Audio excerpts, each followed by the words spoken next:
하나님, 육신의 약식도 주시고 또 예배를 통해서 생명의 말씀 주시니 감사합니다. 이제 이 시간에 다시 한번 주님이 주신 말씀들을 바라보며 그 교리의 뼈대를 세우고자 주님 이 자리에 모였사오니, 이 시간에도 주님 함께 하셔서 지혜를 주시고 영의 눈을 또 밝게 하시고 깨닫게 하는 은혜가 있게 하시며, 그 말씀 붙잡고 이 험난한 세상 가운데서 분명한 진리를 따라가는 우리 모든 성도들 되도록 도와주옵소서.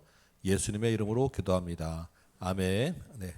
오늘 이제 이 교리에 대한 내용 두 번째 시간인데, 오늘은 몇 가지 이단에 대한 이야기들 조금 하고 이 벨기에 신앙 고백서라고 하는 것을 조금 같이 보도록 그렇게 하겠습니다. 우리가 지난주에 우리 했던 내용들이 니케아 신경이라는 걸 우리가 보고 읽었어요. 여러분 기억하시죠? 예, 니케아 신경에서 우리가 할 때 지난주에 제일 중요하게 이야기했던 얘기는 삼위일체 하나님이었습니다. 그래서 이 삼위일체 하나님에 대한 분명한 신앙 고백에 대한 이야기를 했고, 우리가 읽는 사도신경과 또 니케아 신경이 이 삼위일체 하나님을 고백하는 믿음을 따라서 되었다라는 것을 우리가 같이 나눴습니다. 그래서 이 삼위일체의 가장 중요한 핵심이 뭐냐 하면 하나라는 거죠. 본질은 하나인데 그 하나 안에 세 위격이 각각 독립적으로 존재하는데 그것이 서로의 우열이 있지 않고 전부 다 동등되다라는 게 이 삼위일체였어요. 오늘 예배 시간에 우리 사도신경을 같이 또 우리 외우고 시작했는데, 여러분 삼위일체에 대한 이 신앙 고백을 같이 공부하고 삼위일체 이 사도신경을 고백했을 때 조금 느낌이 좀 다르셨나요? 네, 우리가 그냥 또 이렇게 외우더라도 다시 한번 내가 무엇을 믿는가를 한번 또 생각하게 되지 않겠습니까? 전능하사 천지를 만드신 하나님 할 때 그렇지, 내가 이 하나님이었지. 그 외아들 우리 주 예수 그리스도, 그렇지, 예수 그리스도였지, 성령이었지. 하나씩 다시 한번 좀 생각하고 기억나게 하려고 이 말씀들을 하는 거니까, 우리 매주마다 이 신앙 고백이 진짜 우리가 믿는 것에 대한 분명한 고백이 되고, 그냥 이렇게 습관적으로 나오는 것이 아니라 마음에서 생각해서 확신하는 그 믿음으로 드리는 신앙 고백이 되기 바랍니다. 근데 이 삼위일체 하나님에 대한 이제 논쟁을 계속하면서 이야기 나왔을 때, 그 삼위일체 하나님 중에서 가장 많은 공격을 받았던 부분들이 어디냐면 예수님이었다고 말씀드렸어요. 기독론, 그렇죠? 예. 그것이 이제 예수님에 대한 그런 공격, 그 자리에서 또 내가 앞서고자 했던 욕심들이 많이 있었기 때문이기도 한데, 이 교리상으로 제일 공격을 많이 받을 수밖에 없어요. 왜냐하면 하나님은 항상 우리 이제 전능하신 하나님이기 때문에 감히 하나님한테는 함부로 우리 뭐 말을 못 하겠고, 하나님은 너무도 분명해요. 근데 예수님 하면 이게 문제예요. 예수님 안에 뭐가 있어요? 하나님의 아들이라고 하는데 또 사람이라고 하는 거예요. 이거는 삼위일체 하나님보다 더 사실 이해가 어려운 거야. 하나님은 그냥 전능하신 하나님 신이다 그러면 그거는 그냥 깔끔하게 정리가 되는데, 아니 이게 신성도 있고 사람도 있고, 사람이면 예수는 그래서 똑같이 사람이라고 하는데 이 사람이 하나님의 아들이라고 신이라고 하고, 이게 어떻게 이게 존재되느냐라고 하는 이 여기에서 이 니케아 신경 이후에도 삼위일체 하나님이라는 것이 딱 교회가 모여서 정했은 다음에도 여전히 이 문제는 풀리지 않는 그런 과제였고, 그래서 이 삼위일체, 이 예수님에 대한 이 양성, 신성과 인성이 같이 있다고 하는, 하나님이면서 동시에 이 사람이라고 하는 여기에 대해서 많은 이런 이단들이 나와요. 그래서 대부분은 뭐냐면 한쪽으로 쏠려요. 하나님의 아들, 사람이라는 것을 조금 부인하고, 아니면 그냥 사람이지, 좀 특출난 사람이지, 어떻게 사람이 하나님일 수 있냐라고 신성을 강조하든지 인성을 강조하든지, 아니면 둘 다 강조는 하지만 이게 둘이 같이 이렇게 하나로 본질적으로 하나는 아니고 그냥 형식적으로 사람 안에 그 하나님이 잠시 머문 거야. 그래서 그냥 그 잠시 사람의 몸을 빌려간 거야. 이런 식의 이야기들이 많이 나오는데, 그 중에 하나 대표적인 게 이 당시 이 네스토리우스라고 하는 사람이 똑같은 얘기를 하는 거예요. 인간 안에 예수님이, 하나님이 잠시 들어와서 인간과 하나님이 그냥 독립적으로 잠깐 서로 결합되어 있는 상태로 된 게 예수님이야라고 하는 이야기를 하는 것입니다. 그러니까 예수님은, 사람은 그냥 인간 예수 안에 하나님이 잠시 머문 거야라는 개념이에요. 그래서 이 네스토리우스의 이 이론이 많이 이제 또 그 당시에 좀 힘을 얻었어요. 이 네시티루스라고 하는 이름이 우리나라 역사책에도 나와요. 여러분 혹시 신라 시대 때 국사 한국사에 배울 때 신라 시대 때 기독교가 들어왔던 흔적이 있다. 뭐 이렇게 해서 십자가 문양 뭐 있잖아요. 이 네스토리우스의 주장을 하는 따르는 사람이 그 당시에 이제 한 중국의 당나라 때 이제 전해졌는데 이걸 경교라고 이제 그 당시에 불러가지고 그게 이 신라에도 전해졌던 흔적이 있어요. 이 바로 요 이론입니다. 우리나라 그 당나라 중국을 통해서 전해졌던. 이 이단 논쟁이 이제 계속되다 보니까 그러면 또 뭐 해야 돼요? 교회가 다시 모여가지고 다시 한번 이 이론을 정리하고 이것을 분명하게 할 필요가 있어서 이 니케아 콘스탄티노플 회의 이후에 다시 한번 공의회가 또 열리는데 그게 뭐냐면 칼게돈 공의회라고 하는 요 역시 이번도 두 번에 걸쳐서 공의회를 해가지고 여기에서 이야기된 게 뭐냐면 그리스도는 신성과 인성을 한 실체 안에 함께 가지고 있는 신성과 인성이 둘 다 동일한 본질이 완전히 연합된 한 몸이다. 그래서 완전한 하나님인 동시에 완전한 사람이다. 그래서 이 네스토리우스의 이론에 의하면 그냥 사람의 몸을 잠깐 빌리면 예수님은 사람의 감정이나 고통에 내는 것을 사실 겉으로는 이제 그냥 고통을 당한 것이지만 실제로는 예수님이 그런 고난이나 고통을 당할 일은 없는 거예요. 근데 그게 아니라 우리가 오늘 똑같이 봤듯이 예수님도 겟세마니에서 정말 그 두려움 때문에 피땀 흘려 기도하고 그 고난이 너무나도 심각하다는 것을 알 정도로 완전한 인간이셨고 그 완전한 인간인 동시에 그 안에서 우리의 모든 죄를 대신 지을 수 있는 완전한 하나님이시다라는 것이 분명한 그 다시 한번 교회가 결정한 게 바로 이 칼게돈 공의회라는 것입니다. 그래서 우리 칼게돈 공의회에서 다시 이제 전체적인 신경 하나를 발표를 했는데 우리 다 읽을 수는 없고 그 중에서 예수님에 대한 부분 핵심 부분만 우리 잠깐 한번 같이 한번 읽어보도록 합니다. 한번 읽어볼까요? 위에 거 시작. 그는 신성에 따라서 성부와 동일 본질이시고 인성에 따라서 우리와 동일 본질이시다. 네. 지금도 사실은 여전히 마찬가지 예수님에 대한 이런 공격과 여기서 나오는 이단들이 똑같이 있어요. 그래서 예수님에 대해서 우리가 누구냐라고 할 때 우리 인간의 이해와 지혜로 알 수는 없지만 우리는 분명히 믿잖아요. 예수님은 완전한 인간의 몸으로 우리를 대신하시고 그래야 우리 죄를 대신할 수 있는 그런 자격이 되니까. 그렇지만 죄는 없어서 완전한 동일한 하나님이시기 때문에 우리 죄를 대신할 수 있는 분이다. 두 번째 같이 있습니다. 시작.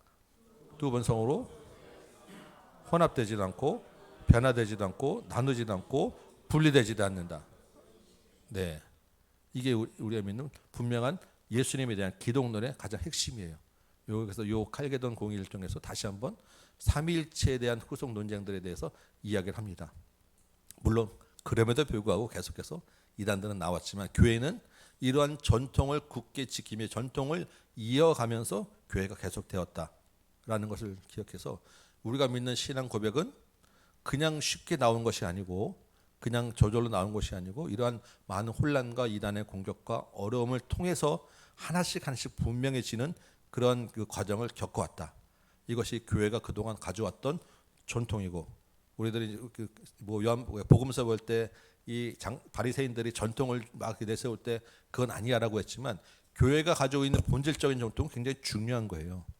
우리가 그래서 분명한 믿는 거기 때문에 지금도 그래서 그 고백을 따라서 우리가 사도신경으로 또한 우리 때때로 신앙 고백을 하고 있다라는 것을 여러분 분명히 기억하시기 바랍니다. 자 이제 우리가 지금 이제 우리 교리가 분명히 세워지는 과정을 보고 있는데 이단이 교회에 대한 공격이 삼위일체에 대한 것만 있고 예수님에 대한 것만 있는 게 아니라 또 다른 부분에서도 굉장히 있었어요. 그 중에 하나가 뭐냐면 교회에 대한 공격이 있는 거예요. 교회가 뭐냐라는 걸 때 교회 얘기할 때 교회는 그리스도의 몸입니다. 그렇죠? 그리스도의 몸이기 때문에 교회가 그 당시에 또 중요한 것은 교회는 거룩해야 되고 순결해야 된다라는 게 교회의 그 하나의 중요한 과제입니다. 그리스도의 몸이니까. 근데 이게 이 거룩과 순결을 강조하다 보니까 이게 지나친 금욕주의로 가기도 하고 또 다른 문제를 낳는 거예요. 그 당시에 그래서 교회의 내 가장 중요한 이제 문제가 뭐냐면 교회 안에 배교자에 대한 문제가 생긴 거예요. 이 배교자의 문제가 뭐냐면 AD 313년에 기독교가 박해를 받다가 이제 공인됐죠. 더 이상 이제 박해를 받지 않게 되고 380년에는 아예 국교로 딱 정해졌단 말이에요. 그러면 어떻게 되냐? 어떤 일이 있냐면 그 전에 박해 때 지하로 숨어 들어갔던 사람들이 있잖아요. 그러다가 이제 그러면 그 숨어 들어갈 때 배교하고 교회를 떠났던 사람들이 있었단 말이에요. 그런데 이제 그것이 다 박해를 받아 되지 않으니까 밑에 있던 사람들이 다 올라와서 교회로 돌아왔단 말이죠. 그럼 이제 우리 교회 안에 여기는 박해 때 숨었던 사람들, 여기는 박해 때 배반했던 사람들, 다시 이제 한 교회가 된 거예요. 근데 그러면 그 당시에 뭐가 문제가 되냐면 바로 이 거룩, 이 순결이, 여기는 교회, 나는 신앙의 순결을 지킨 사람들이야. 여기는 고개 숙이고, 그렇지만 이제 다시 다 해졌으니까 우리 같이 한 몸이야라고 이제 얘기하고, 여기는 너희들이랑 같이 갈 수 없어. 이게 이제 교회의 심각한 분리가 일어난 거예요, 교회 안에서. 근데 일반 성도들의 문제가 아니라 그 당시에는 감독이라고 하죠. 교회 이제 그 지도자, 교회 이제 그 지금 뭐 담임 목회자들에 대한 이 문제가 집중적으로 한 거예요.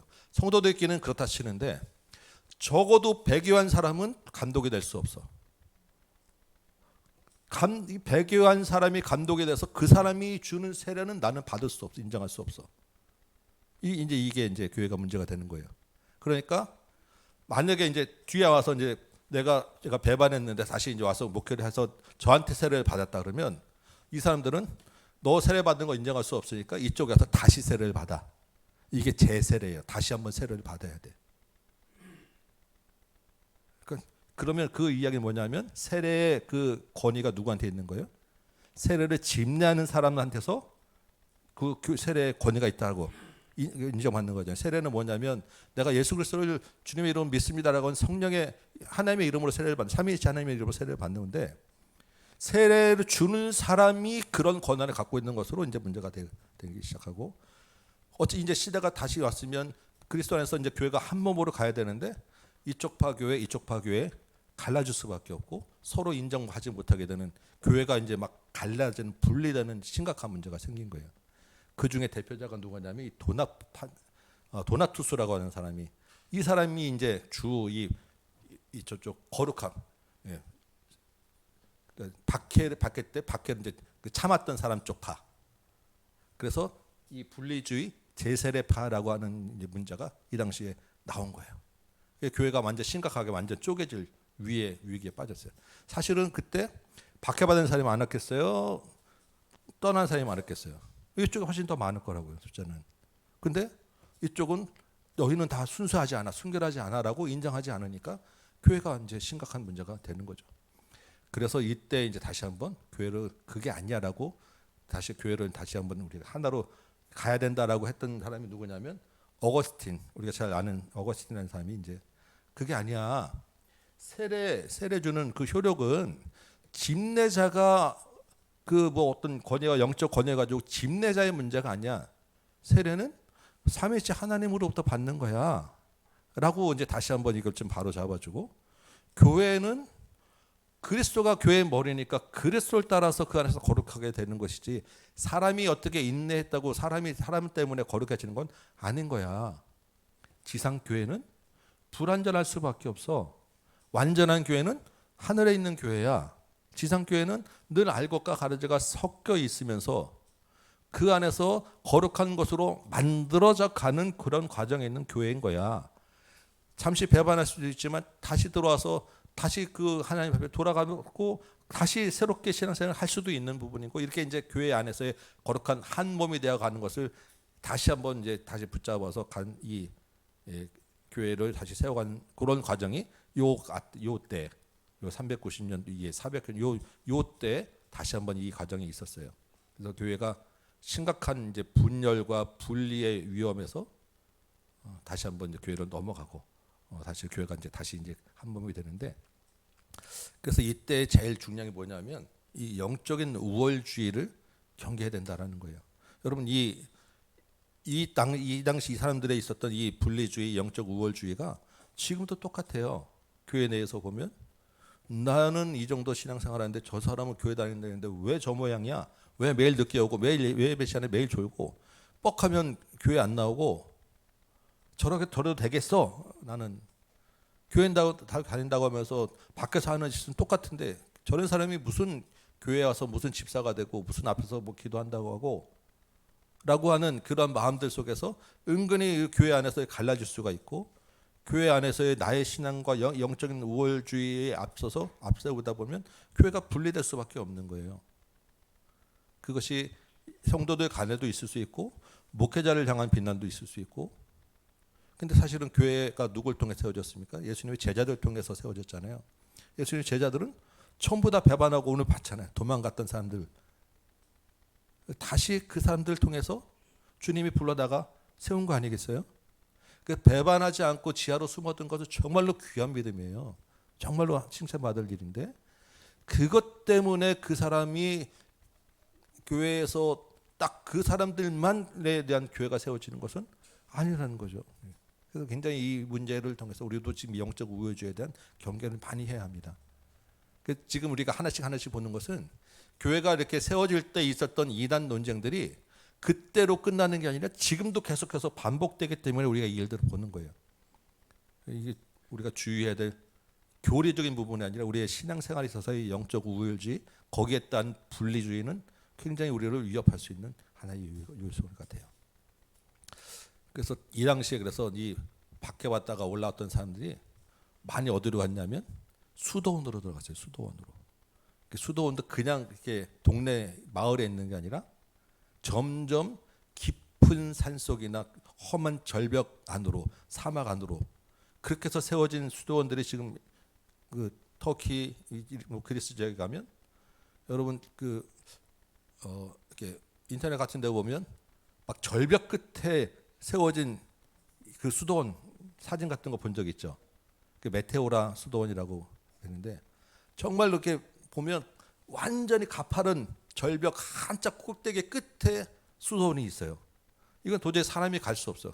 그래서 이제 지난번에 갔을 때 거기에 이제 갔었는데 차로 지금 이제 돌아서 이제 올라가서 걸어 산책 올라가서 보면 정말 까마득한 그런 험한 절벽 있는 그 끝에 수도원이 있고 거기서 그럼 어떻게 먹고 살았냐면 밑에다 이렇게 줄을 우리 한 것처럼 한참 줄 쫙 내려가지고 올라오고 그 수도원들이 사람들이 그거 들고 올라가고 끌어당겨서 올라오고 이러면서 이제 그 굴 파가지고 살아서 점점 깊은 곳으로 들어가는 수도원들이 막 생기면서 나는 달라라고 이제 우리는 신앙을 지키고 거룩하고 순결하는 것은 중요한 일인데 우리가 그렇게 주님은 그렇게 따로 떨어져서 살려고 하는 것이냐 이 세상 가운데서 우리의 신앙 안에서 지키라고 살라고 지금 말씀하신 거잖아요. 그래서 이런 그 영적 우월주의에 대해서 우리가 한번 또 생각해야 됩니다. 그 다음에 이제 또 하나 이제 문제가 되는 게 뭐냐면 이 구원에 대해서 우리가 믿는 구원은 어떻게 받습니까? 오늘 예배 시작할 때 에베소서 2장 8절 9절 읽었죠. 하나님의 은혜로 전적인 하나님의 은혜로 우리가 구원받는다는 것이 우리의 믿음이에요. 근데 이 똑같아 이게 지금 이 박해받다가 이것이 풀려나고 나서부터는 여기에 대한 심각한 도전이 생기게 된 거예요. 왜 구원이 은혜로만이야? 아니야. 구원은 하나님의 은혜로 된 것이 아니라 내가 인간의 힘으로 내 노력으로 받을 수 있는 거야 라는 문제가 생겼어요. 우리 지난번 시간에 제가 잠깐 얘기했지만 그 대표적인 사람이 누구냐면 펠라기우스라고 하는 사람이에요. 이 사람은 정말 도덕주의자예요. 그러니까 착하게 살아야 돼, 선하게 살아야 돼, 완벽하게 살아야 돼라는 것이 이 사람의 머릿속에 있는 사람입니다. 이 사람이 주장한 것은 하나님이 우리에게 완전한 자유의지를 주셨어. 그래서 우리는 그 아담의 그 범죄로 인간은 타락했고 그 타락으로 죄가 들어왔을 원죄에 대한 것을 우리가 알잖아요. 인간은 더 이상 우리 힘으로는 선을 행할 수 없는 사람이 존재라는 게 우리의 이제 믿음인데 아니야. 인간은 그렇게 타락하지 않았어. 인간에게는 하나님이 주신 절대적인 완전한 자유의지가 있고 이 자유의지가 있고 그래서 인간의 자유는 무궁무진하고 거기에 따라서 스스로 인간이 책임질 수 있는 존재야라고 이제 이야기를 하는 거예요. 그래서 이렇게 이야기합니다. 인간은 하나님의 은혜에 따르는 꼭두각시가 아니고 완전한 율법이 수행에 가능한 사람이야. 그래서 원죄라는 건 없어라는 게 이 사람의 주장이에요. 그러다 보니까 구원을 이렇게 이야기합니다. 구원은 개인이 내가 선택할 수 있는 거야. 내 힘으로 내가 구원받겠다라고, 그래서 구원에 이르는 내가 율법을 지키겠다라고 하면 그것은 가능한 거야. 그래서 내가 구원을 받겠다고 하면 거기에 대한 내가 구원의 책임은 내가 구원을 받는 것이고, 내가 그것이 아니라 내가 완전 살겠다고 하면 거기에 대한 책임을 지닐 수 있는 게 인간이야. 말도 안 되죠. 근데 왜 이런 이야기가 나왔냐면, 박해받다가 자유화가 되니까, 박해받을 때는 정말로 그냥 사람들이 근신하고 조심하며 살다가 이게 풀어지면 자유화되면 어떻게 돼요? 방종하게 돼요. 막 살게 되는 거예요, 사람들이. 그래서 경건하게 막 숨어서 신앙생활을 하던 사람들이 자유화된 다음부터는 흥청망청 신앙생활의 그 모습들이 아주 타락한 모습들이 보이게 되는 거예요. 그러니까 거기에 대한 반사작용으로 저렇게 무슨 저게 신앙인이 저렇게 돼, 믿는다고 하는 게 삶의 모습이 왜 저 모양이야? 그게 아니고, 구원은 그러면 똑바로 살아야, 열심히 살아야, 신앙생활 잘해야, 우리로 치면 신앙생활 잘해야 구원받는 거야 라는 그 반대 의견들이 나온 게 바로 이 펠라기우스 얘기한 인간의 책임을 강조하게 되는 것이 나오게 된 거예요. 그러니까 지금 사실은 우리가 이렇게 자유롭게 신앙생활을 하고 있는 것이 사실은 반드시 복은 아닐 수 있어요. 우리가 풀어주고 풀어질수록 사람은 우리 안에 있는 완전한 자유의지가 아니라 타락한 본성에 의해서 조금 더 편하게, 조금 더 내가 좀 즐기는 쪽으로, 조금 더 나한테 좋은 쪽으로 자꾸 흘러가도록 되어 있는 것이 우리의 인간인 것입니다. 근데 물론 이 펠라기우스는 그 반대의 이야기하고 있지만 우리가 겪어보면 알잖아요. 늘 문제는 좋을 때 그냥 풀어주고 자유롭게 될 때 거기서 늘 문제가 생겨요. 어려울 때, 고난받을 때는 오히려 하나님의 이름 부르고, 그게 성경에 있는 많은 인물들도 그렇고 역사가 다, 기독교 역사가 다 그렇게 흘러왔어요. 이단은 다 이 기독교가 공인된 이후에 다 튀어나온 거예요. 그 중에 이 구원 논쟁이 있었던 거죠. 그래서 이때 역시 어거스틴이라고 하는 사람이, 그게 아니고 인간은 전적으로 부패하고 타락했고 그 타락한 인간을 하나님의 은혜로 선택해서 의롭다 해주시고, 그 의롭다 한 사람을 하나님의 값없는 은혜로 구원해 주신 거야. 우리가 믿는 이 은혜에 대한 이 교리를 어거스틴이 이 펠라기우스의 논장을 통해서 다시 한번 정리하고, 교회가 다시 한번 이렇게 하나님의 은혜로 구원받는구나라는 길을 갈 수 있게 되었어요. 굉장히 중요한 이야기입니다. 근데 문제는 사실 우리가 봐도 이 펠라기우스 얘기는 조금 너무 무리해. 그러다 보니까 사람들이 펠라기우스가 아니고 이 반 펠라기우스, 반이라고 아시죠? 이게 절반. 그래서 이제 흔히 그냥 세미 펠라기우스주의라고 하는데, 하나님의 은혜도 중요해. 그런데 하나님의 은혜만이 아니라 인간의 의지와 자유도 좀 인정해 줘야 돼. 왜냐하면 인간이 전적으로 완전 타락한 건 아니거든. 그래서 둘을 섞고자 하는 이야기가 나온 거예요. 펠라기우스의 이제 그 다음 타자로. 그래서 구원은 하나님의 은혜와 인간의 믿음이 합작품이야. 이게 이제 반 세미 펠라기우스주의 그 다음 나온 이야기입니다. 요거는 그럴듯해 보이는 거예요. 우리도 굉장히 우리의 믿음이 중요합니다. 믿음을 가져야 됩니다. 이렇게 강조하잖아요. 그럼 믿음을 누가 갖냐? 그럼 내가 믿는 거 아니야? 그럼 내 믿음이 중요하지. 그럼 나도 구원의 일정 비율이 포지션이 있네? 라고 이야기하는 것이, 그게 굉장히 설득 높고 이해가 되는 거예요. 아니 결국은 내가 믿는 거잖아. 그렇지 않겠습니까? 그래서 이 이야기가 이때부터 시작해서, 이게 이제 AD 한 400년대 중반인데 이때부터 시작해서 중세교회가 이제 우리 가톨릭 교회, 중세교회뿐만 아니라 지금까지도 이 신앙이 이 이론이 굉장히 우리 신앙 곳곳에 아직도 영향을 미치고 있어요. 나중에 이제 한 다음 주에 보일 텐데, 요걸 이어서 똑같이 이야기를 하는 게 알미니안이라고 하는 알미니안주의예요. 이거는 너무나도 좀 강력해요. 그래서 이 이야기를 지금 왜 이런 얘기가 나왔냐면, 아까 말씀드린 대로 기독교가 공인되고 국교화된 다음에 신앙의 타락한 모습들, 삶이 엉망이 되니까 그런 삶 가지고는 구원받을 수 없어. 그렇게 살면서 무슨 은혜만 주장해. 은혜를 강조하면 우리가 그렇게 되는 거예요. 내가 저래져도 내가 하나님의 은혜가 있으면, 은혜 받았으면 다 되면 되지, 내가 다 구원받는다면서 라고 하는 문제가 생기니까. 그래서 이 세미 펠라기우스를 강조하게 되면 적당히 삶도 좀 정리가 되고 나도 좀 뭔가 한 것 같고, 근데 내 힘 갖고는 안 되겠으니까 하나님의 은혜도 강조하고 아주 딱 맞아떨리는 그런 이유가 되는 거죠. 우리가 이런 문제들이 흘러갔던 것을 볼 때 다시 한번 말씀드리는데 고난이 주는 은혜가 있구나라는 것을 다시 한번 생각하게 됩니다. 그리고 그러면서 또한 믿음이라고 하는 것이 내가 민도라고 하는 이 믿음은 결국 삶으로 드러나는 열매와 따라갈 수밖에 없는 거구나라는 것을 생각하게 돼요.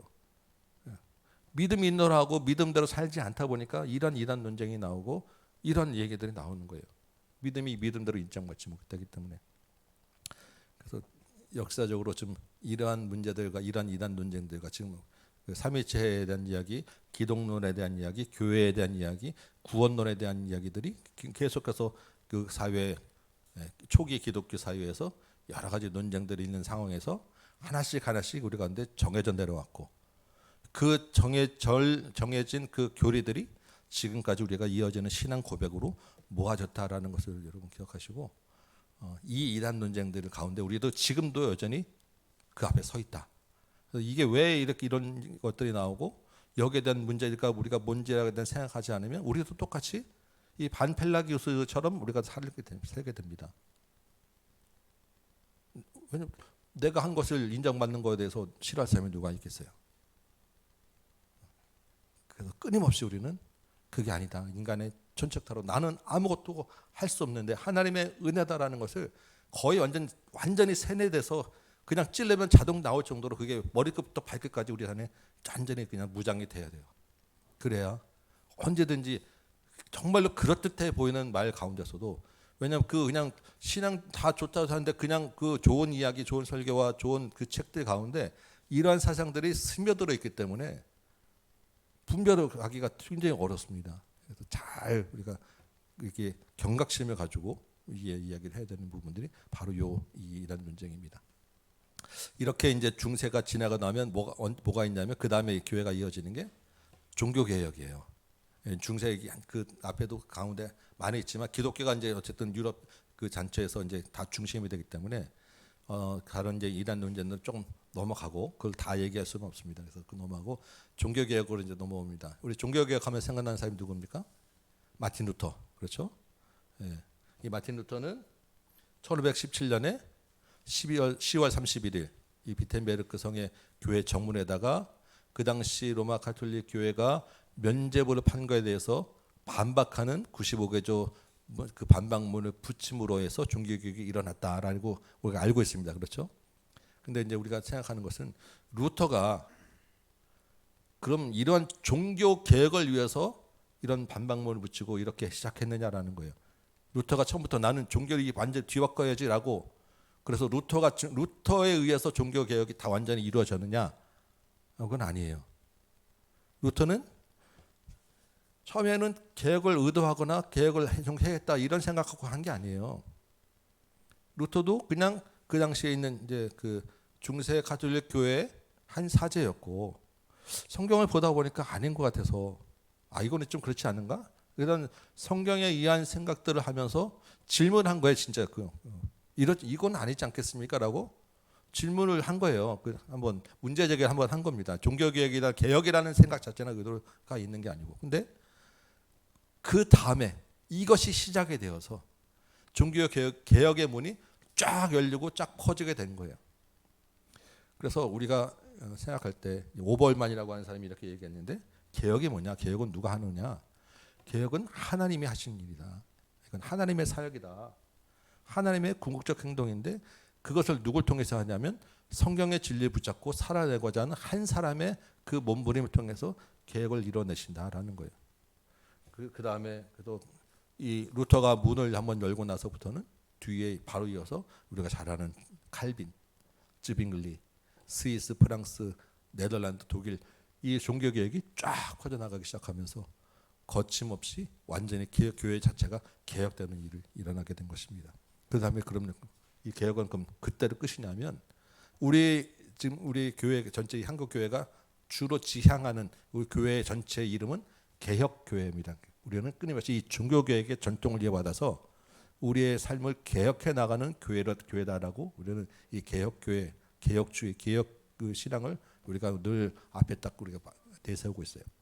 그 이야기는 지금도 우리도 여전히 이런 이단의 논쟁과 우리 삶에서 전통에 머물러 가는 우리를 개혁해내고 바꿔 나가는 일들을 하는 교회다라는 게 우리의 주장이에요. 우리의 믿음입니다. 그러면 우리도 역시 뭔가 삶 가운데서 우리의 삶을 바꿔 나가는 일을 하고 있는 거예요. 그러니까 우리가 의도하진 않았지만 내가 그냥 있는 처에서 아까 설교 때 말씀드린 대로 내가 주어지는 삶 가운데서 이 한가운데서 내가 뭔가 하나님 뜻에 맞게 살려는 작은 선택과 결정을 하나 하면 하나님은 그 일을 통해서 새로운 개혁을 시작해 나가신다는 것이고 개혁의 거대한 물줄기가 하나님을 통해서 이루어져 나간다는 것입니다. 그래서 우리가 뭔가를 꼭 앞서서 해야 됩니다라고 이렇게 막 외치고 나가지 않더라도 하나님은 그 일을 지금도 하고 계신다라는 것을 여러분 기억하셔서 이 개혁주의 신앙을 우리가 잘 따라가고 이어가는 그런 교회가 되길 원합니다.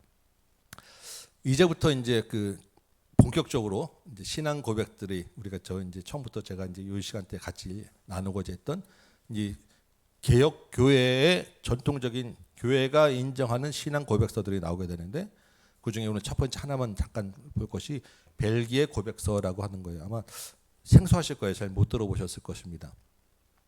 이 개혁주의 교회 안에는 7개의 신앙 고백과 요리 문답이 있어요. 이것이 다 그냥 교회가 인정하는 신앙 고백 그리고 요리 문답입니다. 그 중에 하나가 바로 이 벨기에 신앙 고백이에요. 우리가 보통 알고 있는 웨스트민스터 신앙 소요리 문답, 대요리 문답 이런 것들이 여러분 그 정도는 들어보셨을 것이고 도르트 신경이라는 것도 있고 하이델베르크 이제 문답이라는 것도 있고 이런 몇 가지가 있는데 그 중에 첫 번째 기본이 되는 게 이 벨기에 고백서입니다. 이 벨기에 고백서라고 하는 것은 어디서 만들어졌겠습니까? 벨기에. 그렇겠죠? 근데 이 벨기에가 이 당시에는 네덜란드예요. 벨기에라고 하는 나라는 이게 지금 1500년대인데 그 당시에는 벨기에라고 하는 나라는 없었어요.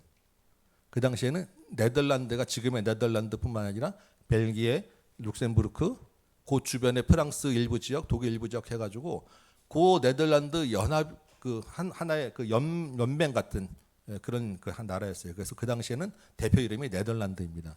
그래서 이것을 벨기에 신앙 고백서 또는 네덜란드 신앙 고백서라고 이야기하는데 이 종교개혁 이후에 우리 신앙의 신학에 굉장히 중요한 부분을 차지한 게 네덜란드예요.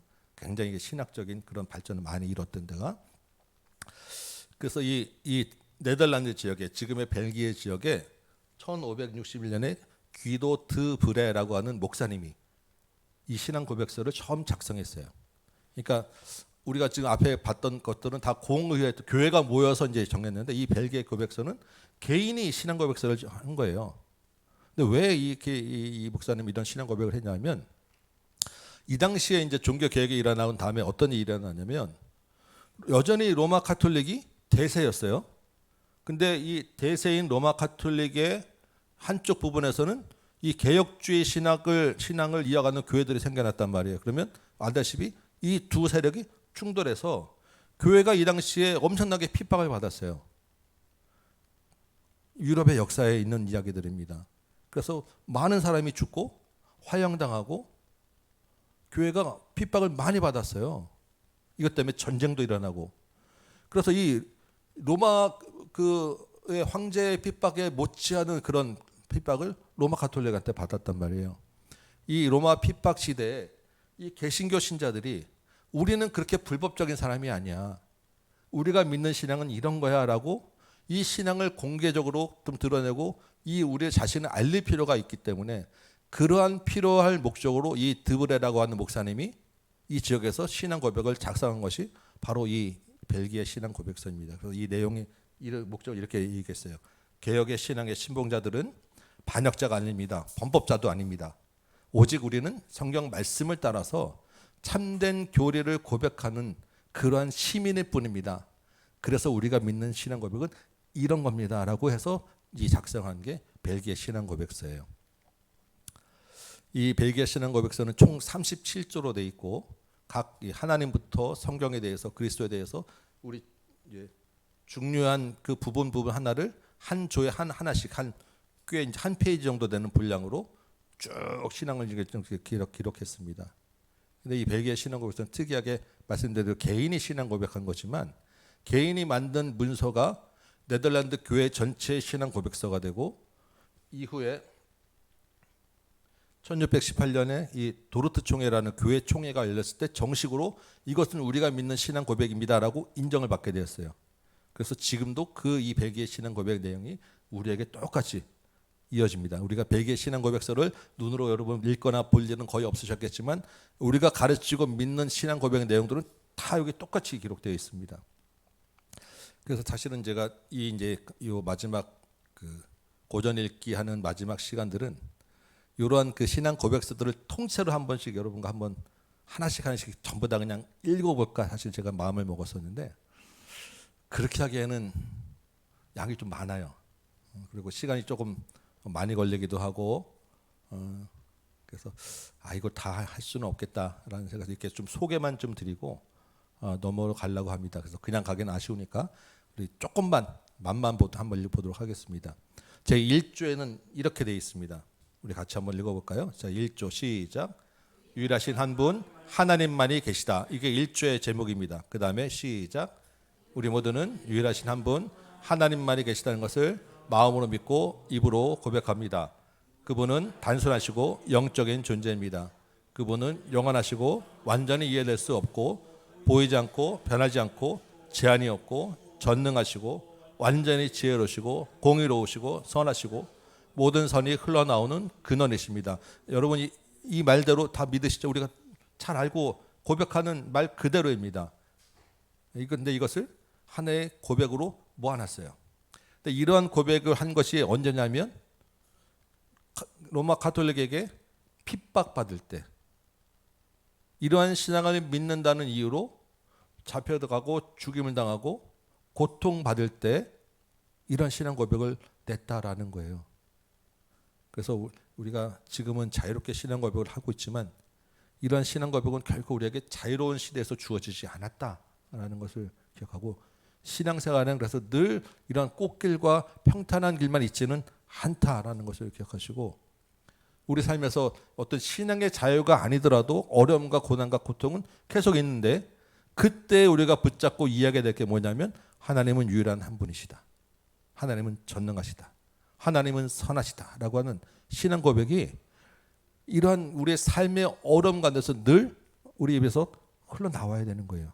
이게 개혁주의 신앙 전통을 따라가는 개혁주의 성도의 삶입니다.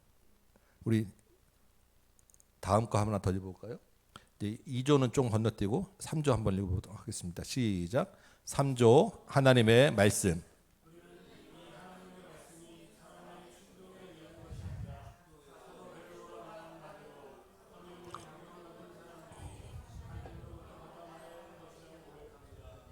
이에 따라 우리의 구원을 위한 그분의 특별한 돌보심 안에서 하나님께서 당신의 종들 곧 사도들과 선지자들에게 명령하셔서 당신의 계시된 말씀을 기록하도록 맡기셨으며 계속해서 있습니다.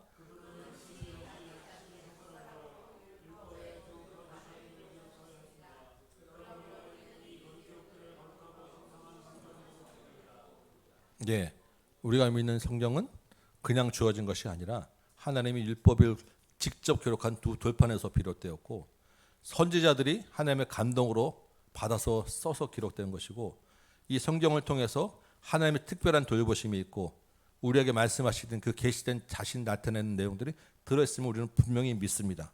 그래서 이 성경을 통해서 우리의 신앙은 고백되어집니다라는 것이 우리의 신앙 고백입니다. 여러분 성경을 그냥 옛날 글로 읽지 마시고 당연히 그렇지 않으시라고 믿지만 이 성경의 말씀이 정말로 하나님의 말씀이다라고 믿는 분명한 믿음으로 여기 사시기 바랍니다. 이게 3조만 해도 벌써 좀 긴데 지금 1조와 3조는 전체 중에서 굉장히 짧은 편이에요. 그러니까 다른 그 것들은 훨씬 더 길어요. 한 조마다. 그러니까 그 다 읽으면 1시간에도 아마 좀 부족할 수 있을 것 같아요. 근데 또 그렇게 다 읽었다고 여러분 머리에 남아있을 것 같지는 않아서 여기까지만 읽고 마지막 그래도 1조를 읽었으면 처음과 끝을 읽으면 다 읽은 건 아니겠어요? 마지막 37조만 한 번 더 보도록 하겠습니다. 근데 37조는 정말로 길어요. 마지막 이제 심판에 대한 거니까. 그래서 그 중에서 37조의 앞부분하고 37조의 뒷부분만 읽어서 우리가 또 처음 갈 것은 다 읽었습니다라고 우리 한번 어디 가서 우리 나 100의 신앙 고백에서 읽은 사람이야라고 한번 여러분 마음에 새기시기 바랍니다. 30조 한번 볼까요? 시작. 37조 최후 심판. 마지막으로 우리는 하나님의 말씀에 따라 주님께서 정하셨지만 모든 피조물에게 알려지지 않은 그때가 이르고 선택받은 자들의 수가 찰 때 우리 주 예수 그리스도께서 큰 영광과 위엄으로 승천하신 것처럼 육신으로 그리고 눈에 보이게 하늘로부터 오실 것을 믿습니다. 네, 우리가 믿는 그 성경에는 많은 예언과 약속이 있는데 지금 마지막 남은 예언과 약속은 주님이 다시 오시는 것입니다. 우리가 이 땅을 그래도 소망으로 다시 살 수 있는 것은 주님이 오실 날이 있기 때문에 믿기 때문이에요. 근데 이거 자꾸 잊어버립니다. 그래서 기회 될 때마다 이 주님 다시 오실 것은 계속해서 우리가 이야기하고 고백되어져야 돼요. 근데 주님 오실 때 어떻게 오신다고요? 우리 눈에 보이게 모든 사람이 다 알 수 있게 주님 오시는 거예요. 이후로 이제 한 여러 페이지가 지나고 나서 마지막에 이제 이런 마지막에 해당되는 이야기입니다. 함께 읽겠습니다. 시작.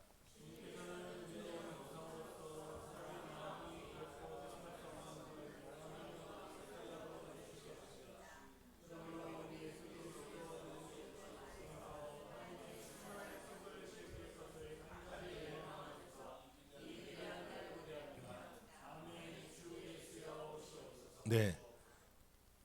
마지막 때에 주님이 오셔서 우리에게 주실 영광은 우리가 결코 생각할 수 없는 어마어마한 영광입니다. 그래서 이 땅의 것이 아무리 좋아도 비길 바가 없고 이 땅의 것에 우리가 소망 둘 이유도 전혀 없는 하늘의 영광이 있다라는 것, 이것이 우리의 마지막 소망이 되어야 될 것이고 그 약속을 고대하며 주님 어서 오세요 라고 우리가 믿으며 고백하는 저희 여러분 되시기 바랍니다. 오늘 여기까지 하고 기도하도록 하겠습니다. 주님, 다시 한번 우리의 믿음의 고백들을 주님 앞에 내어놓습니다. 이 고백 따라서 우리가 믿음의 삶 살게 하시고 날마다 우리 삶을 하나님 앞에서 개혁해내는 삶 살게 하시고 오직 주님의 은혜, 오직 은혜만 붙잡고 살아가도록 도와주옵소서. 다시 오실 주님을 바라봅니다. 그 믿음의 소망 가지고 또한 하늘의 것을 바라보며 사는 우리 모든 성도들 되도록 도와주옵소서. 예수님의 이름으로 기도합니다. 아멘.